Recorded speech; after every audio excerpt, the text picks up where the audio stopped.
It's a solid fucking movie. 13 minutes, 14 minutes long. That's a solid fucking short film. ETARTSAC. Oh, the squirrel's eating the pumpkin. It's called, the title is Castrate backwards. So however the fuck you want to say that, because I literally can't say it. It's ETARTSAC. ETARTSAC. Let's go with that. That short film I wrote in like January of 2020. The idea around it started in like 2012. I did a comedy sketch in my bedroom at my parents' house when I was like 26.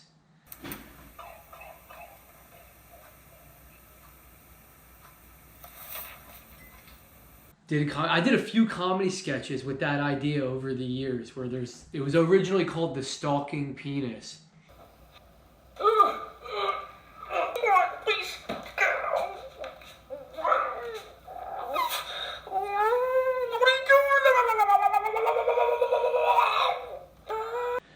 And then before I wrote this, I was originally going to bring the idea back as a Bro Meets Dude episode, which if you haven't seen is a web series I did for about a year and a half where I played twin brothers. So I was going to bring it back as that, and then I was like, I don't feel like playing fucking twin brothers again because it's fucking a lot of work. So then I started thinking about it, and I was like, what if I just make it a straight horror movie? Like, play it straight, no comedy. Even though once the reveal happens, you can't help but laugh, and it kind of is a comedy, even though I still play it straight, like, spooky. Because everybody that says once that part happens, you're like, oh my fucking God. So I did my best, but it's still funny, so you can't help but laugh at it. But I wanted to make it a straight horror movie. But yeah, I wrote it like January 2020. And then I was originally taking a week off of work the last week of March into April to film it. And the coronavirus shit happened. So I actually was out of work from like March 16th to April 16th. I was only out of work for a month. So I ended up filming the movie a week earlier, which was kind of nice because there was nobody out and about. So I actually filmed it without people being around me, because that was the only thing I was worried about, people wandering around. Even though there was joggers and bikers at the first scene where I'm driving and I get out and I'm walking. I'll get to that point. I'll get to that in a second, actually. Yeah, so I filmed it, and then I just edited it, and then I released it, which in hindsight was a mistake now. I should have promoted it a little bit and been like, hey, I did this. I literally just put it on YouTube and made an Instagram like, hey, I made a short film. Check it out. It's actually catching more steam now than it did because of Cringe, Shriek, Bleed. But yeah, so filming it. Yeah, I filmed it in a few different locations. The first scene where I'm driving up and I get out and I grab the shovel and the thing, and then I start walking, and then I'm burying the thing. Those are on the opposite sides of town. Where I was driving is by my parents' house, Waterloo Road, and then where I bury the thing is literally fucking 200 yards that way behind my apartment. So I go back and forth between those. When I come back and I'm in the kitchen, I get a phone call. It's from the doctor, and people kind of like, well, why is this doctor? They're like, what happened? Like, before the movie started, like, I was like, use your imagination. I say, the dude went to some sketchy doctor because he wanted a bigger piece, and it ended up coming alive. So he cut it off, like pretty much like Idle Hands, but with your dick. That's really what it is. So he cut it off and then fought it and buried it, thought it was over, then it comes back to life.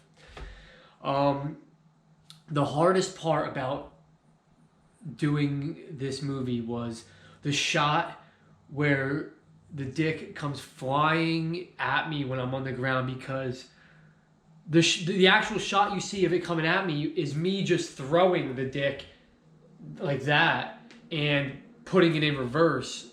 So, hold on.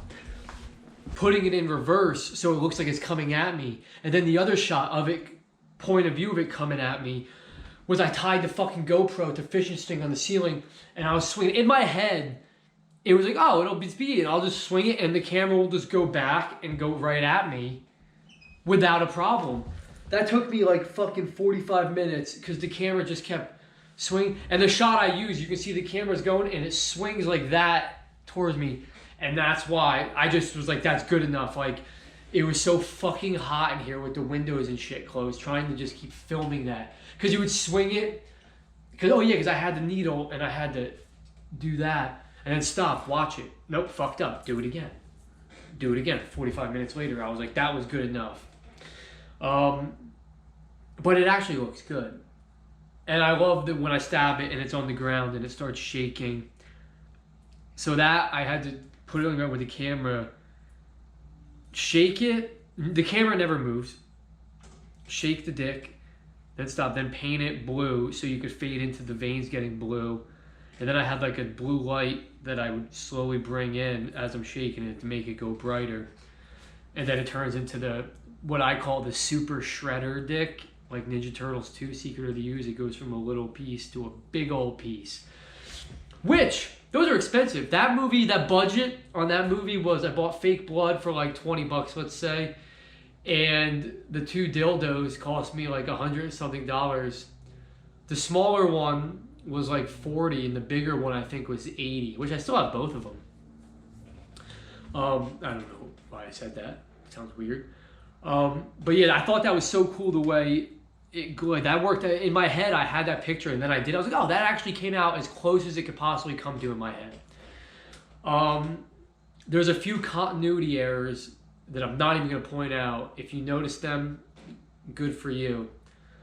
The other hard part was when I go out the bathroom window, and then I go out and we fight at the car, and I come back in, having it come at my face, because again, I had it swinging, and it hit me.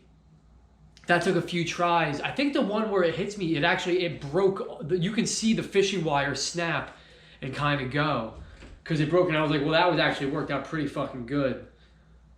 The ending was the hardest part, because I literally had that tube, and then I had to, like, this chair is what I used, I think, yeah. And then I had to tape my hands and put the tube, like, record, and keep changing. Oh, it was such a pain in the ass. I did the whole movie completely by myself. Like, that one was 100% by myself. Zero help. And then, like, pouring milk into the thing, and then getting it, and it was just, it was dripping everywhere. It smelled like rotten milk in my apartment. But, is that the end? Yeah, then yeah. It's a solid fucking movie, actually. I really thought it would catch on a little better, to be perfectly honest. I was like, oh, it's so fucking weird, and when the big reveal happens, it's like, oh my god, I can't believe it's a fucking dick. I thought that would, like, get passed around a little bit more between people. I don't know. You never know, maybe it'll happen next week. Yeah, but if you haven't seen the movie, I don't know why you're watching it. Oh! When Cringe, Shriek, Bleed was coming out, I did like a tattoo to like, I was like, oh, because I was so proud of it. So then after I did that one, I was like, I didn't do anything for ETARTSAC. I can't say the name. I say it different every time. So I did a tattoo for that this last week. And it's like a little cartoon looking guy from like with the tube coming out of his mouth. And I wrote the name of the movie on his shirt. But if you notice, ETARTSAC. I forgot to put a fucking T. I spelled my own movie title wrong on a tattoo on myself. Of course I did. Why the fuck wouldn't I? But it makes it even radder. But yeah, so if you haven't seen the movie and you watch this, I just gave it all fucking away. So don't even bother watching the movie then. But if you haven't watched the movie, if you've seen this, you still haven't watched the movie, I highly recommend it. It's good. The music's perfect. It's a good little thriller. I'm super proud of it because I haven't watched it in a long time and I just watched it.